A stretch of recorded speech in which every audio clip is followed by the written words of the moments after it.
Salut à tous, j'ai décidé de tourner la suite de mon livre dans ma tente qui est dans mon jardin. Je vous la montre, elle est juste ici, si j'arrive à la cadrer. Bref, le jardin. On ne voit absolument rien parce qu'il fait nuit. Donc on tourne en pleine nuit pour nous mettre un peu dans l'ambiance. Parce que j'ai vu qu'apparemment, j'ai juste feuilleté, mais j'ai vu que c'était un peu la nuit, qu'il se passait des choses. Je suis assez sécurisée quand même, je suis dans mon jardin, il y a des murs partout, je dors avec mon chien, donc ça me fait quand même flipper. Voilà, on est parti. Allez, go. Ok, c'est bon, apparemment on est prêt. On est là avec mon toutou qui se lâche les pattes. Voilà, il est là. Sous sa tête de poil. Dis bonjour. Et ma petite qui est juste ici. Super. Ok, on est parti. Ah oui, attendez, je reprends comme ça d'un coup. On s'arrêtait juste au moment où Daniel, il a crié aux autres de venir voir parce qu'il se passait quelque chose d'important. Nous nous tenons à présent devant une affiche collée avec de l'adhésif sur le mur du vestibule au-dessus de la cloche. Et c'est pas tout, assure Daniel, toujours essoufflé. Et il y en a une autre dans la salle de jeu et une à l'étage. Quoi ce bordel, s'exclame Jack, m'enlevant les mots de la bouche. C'était donc ce que préparait Ashley. Ah oui, Ashley, lui, il était parti dans le bureau de Matrone, apparemment de négocier quelque chose. Ok, donc les mots de Ashley, c'est: la chapelle est ouverte, dernière salle au 2e étage, près du quartier des infirmières, office, chaque soir à 19h30, vous êtes tous les bienvenus. Tout autour du texte à l'écriture appliquée figurent des dessins enfantins représentant des anges et des croix, et un bout de papier a été scotché au bas de l'affiche. Ce soir, nous prierons pour Ellory. Espérons au moins qu'il arrêtera de prier dans le dortoir, commente Tom. C'est alors que Jack ricane et je me remets à détester Ashley et sa fichue piété. Joe ne dit rien, il regarde fixement le petit bout de papier. Allons voir, propose Will, toujours curieux de tout. L'espace d'un instant, nous oublions nos dissensions et montons à l'étage. Les filles nous emboîtent le pas en silence et nous laissons dans notre sillage des empreintes humides sur le parquet. Pour une fois qu'il y a une attraction. Par ici, indique Daniel, comme si nous ne pouvions pas le deviner nous-mêmes. Le long couloir est lugubre, mais de la lumière se déverse d'une porte ouverte. Je ne me suis jamais aventurée aussi loin lors de nos errances nocturnes, car c'est bien trop proche du QG des infirmières. Ashley a choisi un endroit stratégique. Même Jack n'osera pas venir ici lui chercher des crosses, puisqu'il suffirait à Ashley de crier pour attirer l'attention du personnel. Entrez, entrez, dit ce dernier, alors que nous nous entassons sur le seuil de la porte. Je n'ai pas l'intention de le franchir, mais Harriet et Eleanor me contournent pour passer tandis que Will et Louis les suivent. À la place des lits, 12 chaises sont alignées par rangées de 3. Un bureau, recouvert d'un drap blanc, leur fait face. Ashley transpire, en raison des efforts qu'il a fournis pour l'aménagement de l'espace, mais il est tout sourire. Tout le monde est le bienvenu, ajoute-t-il. Quelqu'un pouffe de rire, et son sourire s'estompe un peu, mais il continue à s'affairer autour d'une pile de papier disposée sur une chaise.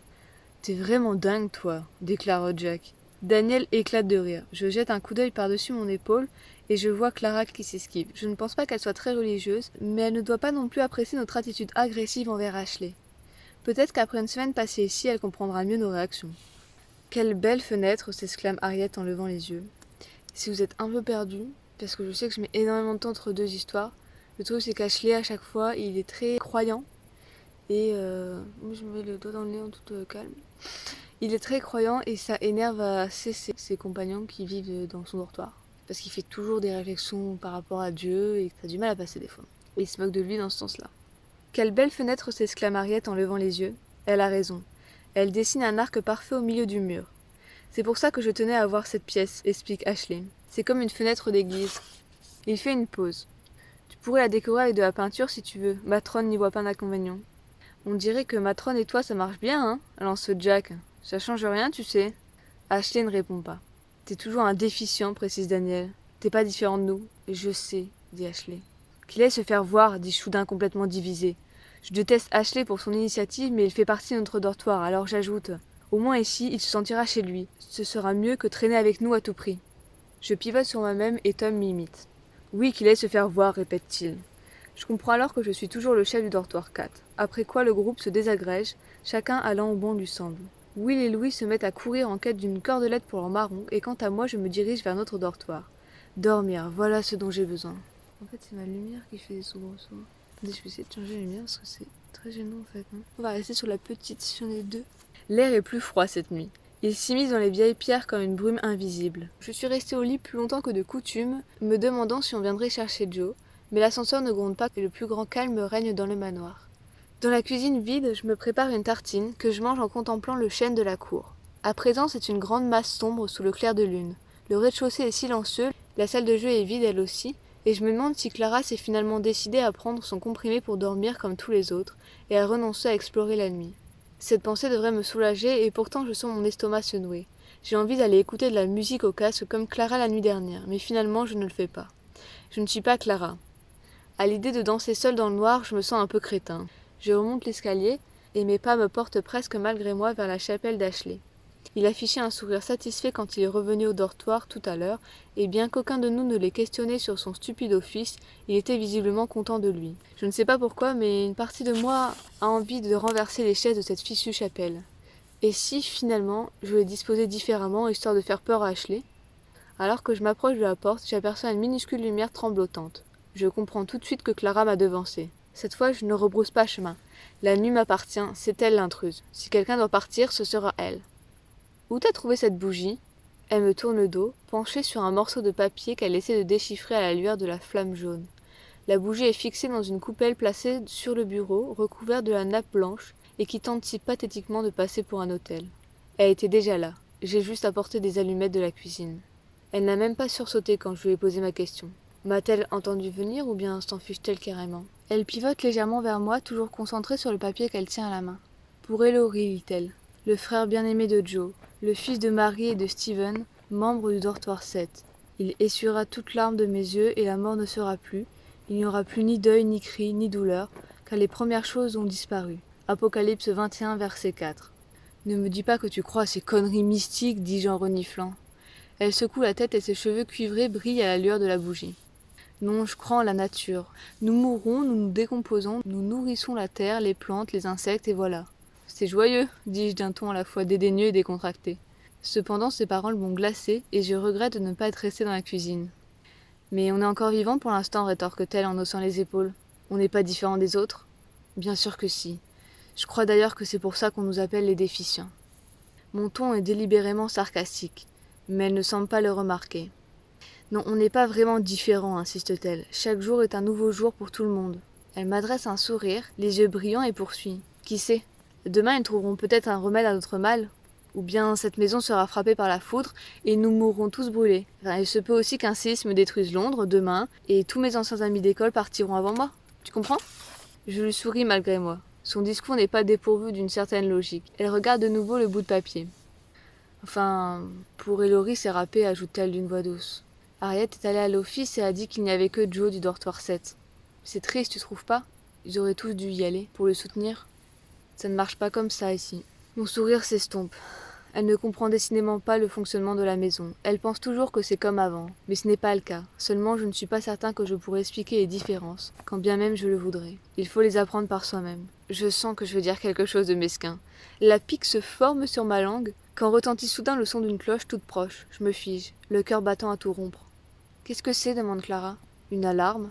Je me précipite pour éteindre sa bougie avec les doigts, sans prêter attention à la douleur que me vaut le contact avec la flamme. Puis sur une impulsion, je lui saisis la main. « Viens !» Nous fonçons vers le couloir et tout en courant vers l'escalier, nous entendons des bruits de pas. Les infirmières du sanatorium et matrones sont réveillées. « Qu'est-ce qui se passe » demande Clara dans un murmure, alors que nous plaquons contre le mur sombre. « Je sais pas. »« Par ici » dit-elle alors. « Vite !» Elle me tire par la manche et nous gravissons une nouvelle volée de marche. Son dortoir est le plus près. Elle m'entraîne à l'intérieur et referme la porte derrière nous. Ni Eleanor ni Harriet ne bougent quand nous nous réfugions, le souffle court à l'autre bout de la pièce. Ouf, il était temps. Nous entendons un claquement de talons devant la porte à l'extérieur.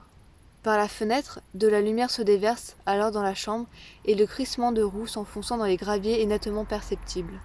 Le dortoir de Clara est bien plus éloigné de l'entrée principale que le mien, mais nous scrutons derrière les rideaux ce qui se passe dehors. À la limite de notre champ de vision, nous distinguons un gros camion qui s'arrête dans la cour. Ces énormes phares pareils à 2 lunes éclairant la nuit. Sans couper le moteur, le chauffeur en descend et se dirige vers l'arrière. S'ensuit le glissement de portes métalliques, puis des voix s'élèvent, sans que nous puissions distinguer ce qui se dit. Je me demande à haute voix ce que ça peut bien être. Il est impossible que ce soit de nouveaux enfants qui arrivent, pas dans un camion comme celui-ci. Nous avons tous été conduits jusqu'ici dans des vannes noires. Peut-être du ravitaillement, suggère Clara. Nous sommes si près l'un de l'autre que je distingue l'écart entre chacun de ses cils pâles.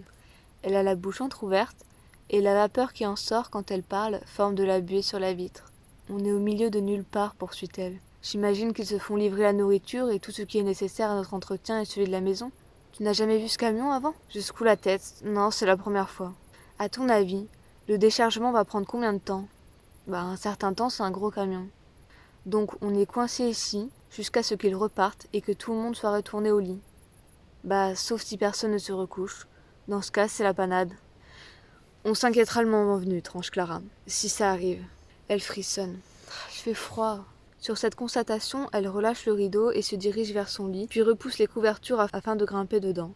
Elle a raison. Maintenant qu'on est immobile, on sent le froid. Seulement, les lits ne sont pas garnis. J'hésite, embarrassée ne sachant que faire. Alors, tu viens, murmure-t-elle. Rejoins-moi. Elle me regarde impatiente. Je suis content qu'il fasse nuit et qu'elle ne puisse pas voir mon visage, car je sais que je suis tout rouge quand je m'approche du lit. J'ai l'impression que mes jambes et mes bras sont trop grands, ma bouche est complètement sèche, et alors que je frissonnais quelques secondes auparavant, ma peau est maintenant brûlante. Clara se pousse sur le côté pour me faire de la place, et nous restons étendus l'un à côté de l'autre à contempler le plafond. Sa chevelure bien trop longue et épaisse pour tenir sur une seule moitié de l'oreiller me chatouille le visage. Sa texture est soyeuse et presque chaude. C'est mieux, dit-elle, non? Et elle retourne légèrement la tête vers moi pour vérifier si je suis d'accord. Oui. J'ai eu du mal à articuler, et je déglutis bruyamment. C'est la première fois que je me retrouve au lit avec une fille. Mon corps se résume à un affreux mélange d'angoisse et d'excitation sur lesquels je n'ai aucun contrôle. Je prends de profondes inspirations, aussi tranquillement que possible. Ma réaction est stupide. Mon côté droit est collé contre son flanc gauche et je sens ses orteils au niveau de ma cheville.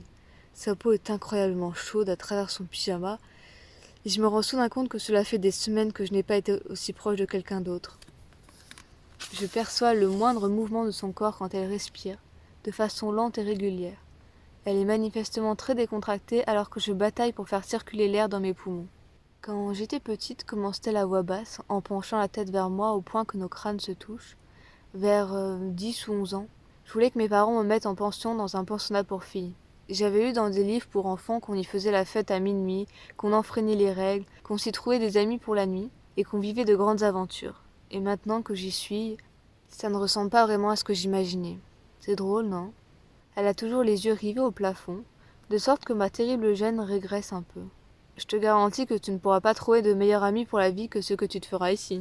Elle se met à glousser, et pendant quelques instants j'ai la sensation d'être revenu le Toby d'avant, le petit rigolo de la classe, même si je viens d'exprimer une forme d'humour très noire.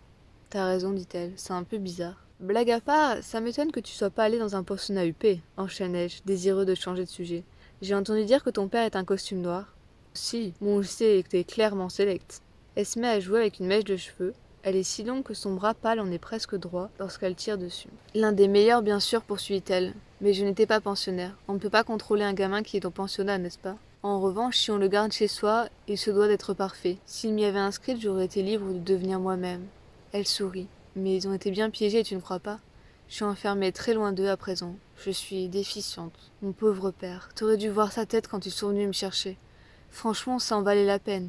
Il devait déjà penser à ce qu'il allait inventer pour le cacher au reste du monde. Il a sûrement raconté que j'étais morte dans un accident tragique. D'ailleurs, il a dû finir par le croire. Elle fait une pause. Moi qui avais imaginé que sa vie ressemblait à celle d'une princesse de conte de fées, il n'a pas l'air très sympa, finis-je par lui dire. C'est un homme politique, c'est tout, réplique-t-elle en soupirant. Il n'a pas toujours été mauvais. En fait, il était super jusqu'à mes 5 ans. Ma mère aussi, d'ailleurs. Ils avaient tant d'ambition pour moi. Je l'observe à la dérobée. Elle a l'air tendue et sérieuse, perdue dans ses souvenirs. Puis soudain, son froncement de sourcils disparaît. À quoi ressemblerait ton école demande-t-elle alors. Tout à fait ordinaire, dis-je, tandis que Jonesy, Billy et Julie McKendrick surgissaient dans mon esprit, tels des fantômes.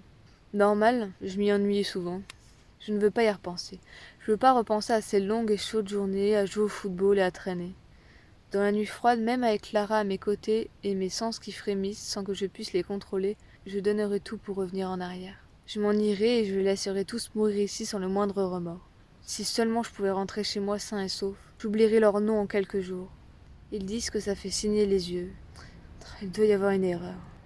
À l'intérieur, on entend le camion tourner et les gens aller et venir sur les graviers. Le camion a dû arriver par bateau comme nous, dis-je. S'il y avait une route, on l'aurait prise. C'est ce que j'entends, un gros camion. Louis pense qu'on est sur une île, il a sûrement raison. On devrait l'explorer une nuit, faire le mur. Cette fois, c'est moi qui tourne la tête pour la regarder. Ouais, c'est ça, dis-je d'un ton désabusé. Non mais je suis sérieuse, riposte-t-elle en plongeant ses yeux brillants dans les miens. Personne ne s'en apercevrait. T'as pas entendu ce que Jack a raconté sur les 2 garçons qui ont essayé de foutre le camp? Si, mais nous on n'a pas intention de filer, on ira juste faire un tour avant de revenir et personne ne nous verra. Nos visages sont si proches l'un de l'autre que nos nez se touchent presque. De nouveau, mon estomac se contracte violemment. Je sens très bien le processus qui est en train de se déclencher en moi et je voudrais l'arrêter. Clara n'a pourtant rien d'extraordinaire, elle n'est pas aussi sexy que Julie McHenry, et il y a à peine 2 heures, je ne l'appréciais pas du tout. D'ailleurs, je ne suis pas certain que ce ne soit pas toujours le cas. On devrait sortir demain soir, dit-elle en braquant de nouveau les yeux vers le plafond. Il faut attraper le moment quand il vient, non? Vivre dans l'instant où il n'y a que ça de vrai? T'es complètement folle. Nous demeurons silencieux pendant un long moment, puis nous finissons par nous assoupir. Lorsque je rouvre les yeux, une lumière grise a fait place à la nuit et le camion est parti. La maison est toujours plongée dans le silence. Je me glisse doucement du lit, soucieux de ne pas réveiller Clara. Mais au dernier moment, pris de remords, je reviens sur mes pas pour remonter la couverture jusqu'à son menton, afin qu'elle reste bien au chaud.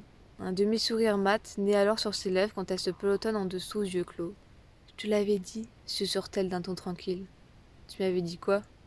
Que ce serait plus drôle à 2 ?» Je la quitte pour rejoindre sans bruit mon dortoir.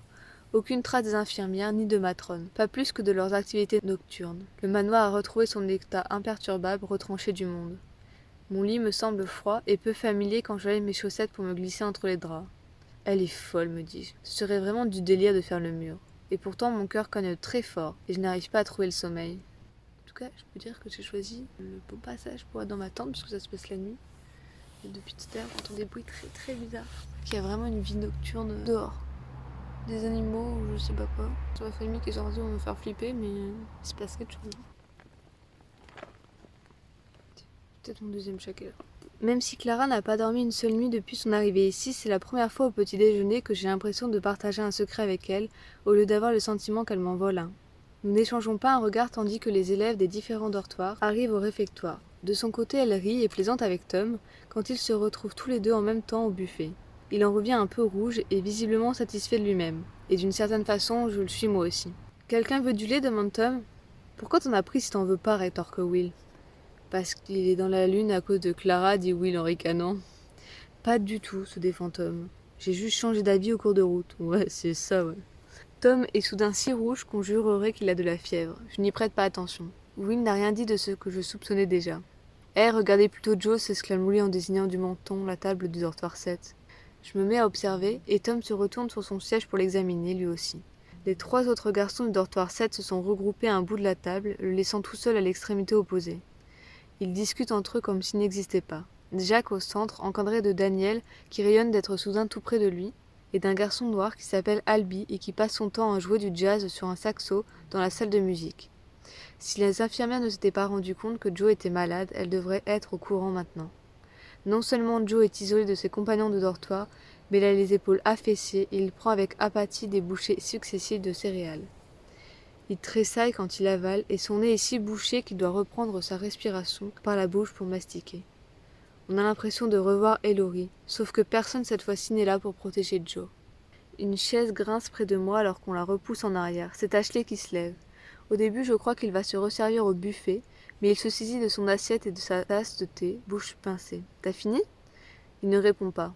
Raide comme un piquet, il se dirige vers la table occupée par le dortoir 7. Ils cessent tout de suite de bavarder et se mettent à le regarder fixement. Mais Ashley n'y prête pas attention et s'assoit en face de Joe. Pourquoi il ne peut pas se comporter normalement, Jimmy Will? Il va nous créer des embrouilles avec Jack. Pourquoi il fait ça? Et pourquoi au petit déjeuner, dis-je à mon tour entre mes dents, sentant ma bonne humeur s'évaporer d'un coup. Je n'ai pas besoin de ce genre de conneries au réveil. À l'autre table, Joe adresse un sourire reconnaissant à Ashley et redresse un peu les épaules. Je scrute tour à tour Joe et Jack, et je remarque que Daniel et Talby observent ce dernier avec intensité, les yeux brillants, certains qu'il va passer à l'attaque. C'est une question de survie, il n'a pas de place pour les faibles ici. Or les jumeaux ont porté atteinte à la bonne fortune du dortoir 7. Jack serre les mâchoires et se lève, lorsque Harriet surgit tout d'un coup et prend la chaise qui se trouve au bout de la table, entre Joe et Ashley. Elle a porté une assiette de toast et sourit. Jack lance un coup d'œil à Clara et Léonore, qui continuent à manger comme si de rien n'était. Mon cœur se met à battre plus fort et nous suivons tous la scène sans perdre une miette. Depuis Henry et ses terribles sanglots, ses supplications quand il est tombé malade, nous préférons exclure ceux qui vont poser un problème. C'est ainsi que nous fonctionnons ici. Si les filles n'étaient pas mêlées, Jack aurait dit son fait à Ashley et je ne serais pas intervenue. Seulement voilà, désormais il y a Clara. Au bout d'un moment, Jack revient à sa place et ne s'occupe plus des deux nouveaux occupants de sa table. On dirait que toute la pièce se met à respirer. Pourquoi il n'a rien dit questionne Louis en fronçant les sourcils. Il n'y a pas que Tom qui a flashé sur la nouvelle, dis-je. Celui-ci me décoche un regard noir tandis que Will pouffe. Je n'ai plus faim et je me sens déstabilisée. Les groupes sont en train d'évoluer. Ashley a sa petite bande à présent, fédérée autour de Dieu, et même si c'est une entreprise condamnée à l'échec, c'est assez pour créer du remous. Clara n'est pas la seule à avoir introduit du changement. Moi, je voudrais que les choses demeurent telles qu'elles étaient. Quand rien ne change, on a l'impression que le temps s'immobilise. Je poursuis. De toute façon, on les emmerde. Il vaut mieux qu'Ashley jacasse avec eux au lieu de jouer les petits saints avec nous. Il peut même déménager dans le dortoir 7 s'il préfère. T'imagines, dit alors Will en souriant, les yeux emplis de malice. S'il subissait toutes ces prières. Parfois, je regrette de ne plus avoir l'âge de Will. Il est trop jeune pour comprendre vraiment de quoi il s'agit ici. Il fait plus froid aujourd'hui. Et le professeur qui nous attend devant la classe a l'air fatigué. Je me demande si les enseignants n'ont pas dû se lever cette nuit pour aider à décharger le camion. Alors que nous entrons pour regagner nos places, Will dépose soigneusement quelque chose sur le dessus du radiateur. Je fais sécher mes marrons, nous explique-t-il quand il voit que tout le monde l'observe. Ça les rend plus durs. Tu m'en as pas parlé, lui reproche Louis qui paraît mécontent. J'ai oublié, mais maintenant tu le sais, ils sont plus durs quand on les fait sécher. Louis en sort immédiatement deux de sa poche et les place à l'autre bout du radiateur. Will grimace. Tu me bats toujours pas. Asseyez-vous les garçons, dit le professeur, compréhension de texte ce matin. Lui-même s'installe derrière son bureau et nous observe, puis laisse son regard dériver vers la fenêtre. Il contemple le paysage un bon moment avant de se lever, comme à regret, pour circuler entre les rangs et vérifier ce que nous faisons. Je ne suis même pas certain qu'il soit véritablement enseignant. Un vrai professeur prendrait la situation en main. Je griffonne de façon discrète sur la couverture de mon livre et je me rends soudain compte que je dessine des vagues, la mer. Alors je commence à se penser à ce que nous avons évoqué avec Clara. Le fera-t-on vraiment? Et si on nous surprend? Et puis peut-être qu'elle aura changé d'avis à la fin de la journée. Moi-même, je n'arrive pas à savoir si j'ai envie de tenter l'aventure ou non. Mettez-vous au travail, s'il vous plaît, m'ordonne le professeur. Il me scrute avec insistance. Désolé, dis-je en baissant la tête. Au bout de la première heure, le professeur effectue une nouvelle ronde. Quand il se penche vers moi, je sens que son pull est imprégné d'une forte odeur de tabac, mêlée à son après-rasage. Il est âgé, plus âgé que je ne le serai jamais. Sa barbe de quelques jours est clairsemée et presque grise. Il a plus de 40 ans, c'est sûr. Tu comptes t'asseoir avec Joe à tous les repas, demande Louis à Ashley lors de la pause qu'il nous a accordée au bout de 2 heures de cours et qui permet aux enseignants de se relayer. Pourquoi tu fais ça? Il est malade. Je ne traverserai plus jamais la route pour passer outre, riposte-t-il avec hauteur, sans même le regarder. Même sa façon de parler m'irrite. Sa voix ressemble à un gémissement qui jaillirait de quelque part derrière son nez. Will tourne la tête vers moi abasourdi. Qu'est-ce que ça veut dire? Une fichue citation de la Bible, reprend Louis. Il perd la boule. Personne ne devrait avoir peur quand il est tout seul, décrète Ashley en ouvrant son livre de maths. J'ai envie de lui donner un coup de poing pour sa stupidité. Tout le monde a peur tout seul. Si cela ne venait pas briser la bonne fortune de notre dortoir, je souhaiterais qu'il soit le prochain à partir, vraiment. Dans l'après-midi, je dors, comme d'habitude, heureux de retrouver ma routine et de ne pas croiser les autres. Je ne pense pas à Clara, ni à la nuit précédente, ni à celle à venir. À la plage, j'essaie de me vider la tête de toutes sortes de choses, sauf de ma fatigue. Ça marche, et je me réveille pas avant l'heure de notre dernière collation. Après quoi, je m'accorde un bon bain. J'ai déjà pris une douche matin, mais enfin dans la salle de bain, je peux au moins échapper à la salle de jeu, à la chapelle ou encore à la fascination redoutable qu'exerce sur moi le déclin constant de Joe. Je reste dans mon bain jusque l'eau refroidisse, puis j'inspecte mon corps, à l'affût d'un éventuel changement. J'en connais le moindre grain de beauté, la moindre marque. Je tâte mes aisselles, au cas où je découvrirais des grosseurs. Je vérifie également la plante de mes pieds, mon cou, tout semble normal, du moins pour l'instant. Quand je reviens au dortoir, j'y trouve Louis, Will et Éléonore en train d'enfiler des marrons. Tom est allongé sur son lit faisant mine d'être débordé par un livre de devinettes, abîmé, qu'il a emprunté à la bibliothèque. « Qu'est-ce que vous fichez tous ici » dis-je d'un ton agacé. J'ai juste noué une serviette autour de ma taille. Je ne pensais pas avoir tout ce monde dans la chambre, et encore moins une fille. On ne peut pas jouer dans la salle de jeu, explique Louis, en s'efforçant de faire un trou dans son marron. Je regarde avec insistance Éléonore qui baisse la tête et rassemble précipitamment ses affaires. Elle ne prend pas son livre de poche, en bien mauvais état lui aussi. « Tu pourras le lire si tu as envie, Will, dit-elle. Je l'ai fini, c'est vraiment très bien. Cool, merci, répond-il avec un sourire radieux. Bonne nuit. Elle se précipite alors vers la porte et quand elle la referme derrière elle, je me détends enfin. Maintenant qu'Ashley et Harriet mangent à la table du dortoir 7, Éléonore pourrait peut-être se joindre à nous. Et Clara, déclare Will en me décochant un regard empli d'espoir. Je braque les yeux sur lui. Joe sera parti dans un jour ou deux et Ashley reviendra à notre table. C'était juste une suggestion, marmonne Will. Eh bien, elle était idiote, dis-je. Puis j'enfile le bas de mon pyjama, en attendant de me rhabiller plus tard. Je leur demande alors « Pourquoi vous ne pouvez pas jouer dans la salle de jeu ?»« À cause de Jack, répond Louis. Il a même mis Tom à la porte. Surtout Tom, renchérit Will. Il soulève un marron qu'il examine attentivement. Bon, je suis prêt quand tu veux, Louis. Pourquoi? Parce que Ashley s'est assis à leur table?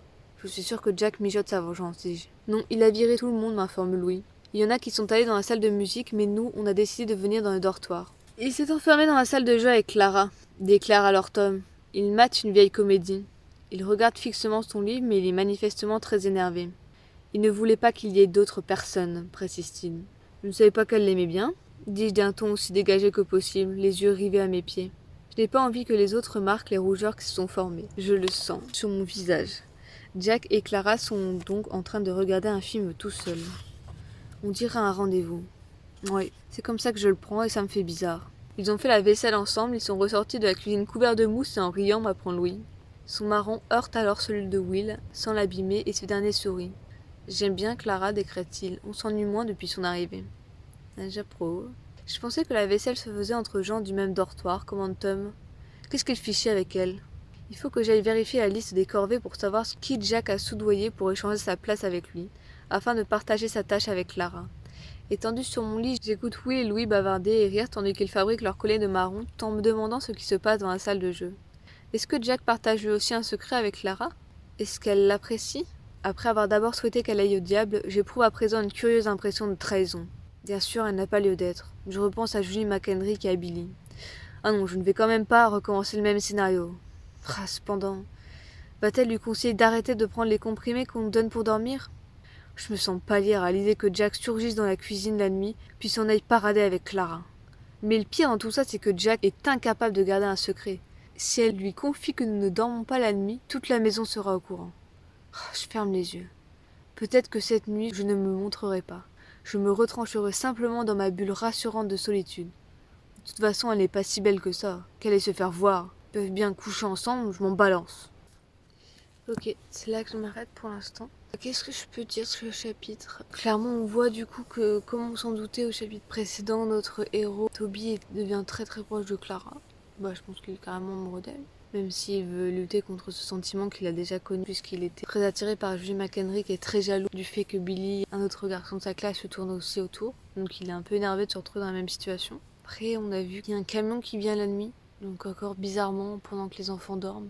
De plus en plus, c'est bizarre cette façon qu'on a de faire dormir les enfants la nuit, en leur donnant des cachets pour pas qu'ils se réveillent. C'est forcément qu'il se passe des choses à chaque fois. Et surtout, j'ai bien hâte de découvrir où est-ce qu'ils vont aller, parce qu'apparemment, ils ont pris la décision de s'enfuir tous les deux.